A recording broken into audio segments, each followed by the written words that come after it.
அன்பர்களே, நம்மை விட அழகானவங்களை அவன் படைக்கல, நம்மை விட அழகானவங்களை படைக்கல அல்லாஹ்.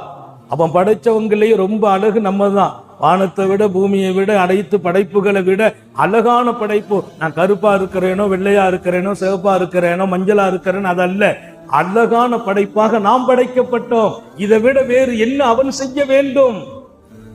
அவன் செய்வதில் எந்த குறையும் வைக்கவில்லை. நான் கண்ணாடியை போய் பார்க்கணும், கண்ணாடியை நாம் பார்க்கிறது சுன்னத். கண்ணாடி, முகம் பார்க்கிற கண்ணாடி இருக்கு பாருங்க, அதை போய் நாம் பார்த்தா சுன்னத்.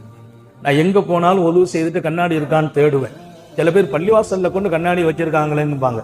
போயிட்டு இருப்பா, அதெல்லாம் ஒண்ணும் இல்லப்பா, அதை பார்த்துட்டா அவர் அங்க துவா ஓதுவார், அது சுன்னத் ஆயாத்தாயிடும். என் முகத்தை நான் போய் கண்ணாடியில பார்க்கிறது சுன்னத். ஏன் தெரியுமா? என் ரப்பை அங்கே நினைக்கணும். நாங்க ஸல்லல்லாஹு அலைஹி வஸல்லம்.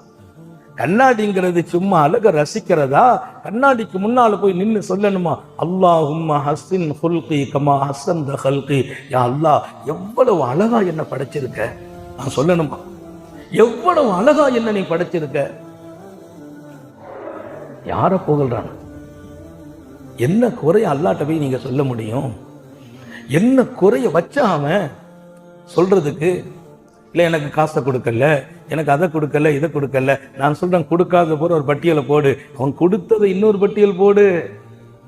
கண்ணை கொடுத்தான், காலை கொடுத்தான், ஆரோக்கியத்தை கொடுத்தான், நடமாட வைத்தான், எல்லா காரியங்களையும் முன்னிறுத்தினான். நம்மை என்ன கொடுத்தான் என்று மட்டும் பாருங்கள், கொடுக்காத அடுத்த பக்கம். கண்ணாடியில போய் நிக்கணும். நின்னு சொன்னாங்க காரூணிய சீலர், எவ்வளவு அழகா என்ன படைச்சிட்ட ரப்பே. இது யாரு சொல்லணும்? நான் சொல்றேன், நீங்க சொல்றீங்க. ரொம்ப லட்சணமா இருக்கிறவர் சொல்வார், கண்ணங்கரேல் இருக்கிறார், சுருண்ட முடி உள்ள நீக்கிறோ, கருப்பினத்தவர், அவர் கண்ணாடியை பார்த்து சொல்லணும், எவ்வளவு அழகா என்ன படைத்தாய் ரப்பே. ஏன்? அது என் பெருமான் கற்றுக் கொடுத்த துவா. அவர் ரசிப்பார். நம்ம தான் சொல்லுவோம், நம்ம பங்கரையா இருக்கிறார், இவரெல்லாம் போய் கண்ணாடி பார்க்கிறார், ரசிக்கிறார். அவர் ரசிப்பார் எதை? அவர் அழகை. அப்படி போய் நிற்பார், அந்த முடியை லேசா சுருட்டி விடுவார், இப்படி தேய்ச்சி விடுவார், இப்படி இது பண்ணி விடுவார். ஏன்? அவருக்கு அவர் அழகானவர். ஏன்னா அல்லாஹ்வுடைய நபி கற்றுக் கொடுத்தது. அவரவர் சொல்ல வேண்டும், என்னை அழகாக படைத்தாய், அதை போல் என் குணத்தையும் அழகாக்குவாயா. அங்க போய் கேட்கணும். இன்னைக்கு மனுஷன்லாம் அழகுதான், கெட்டு போனது குணம்தான்.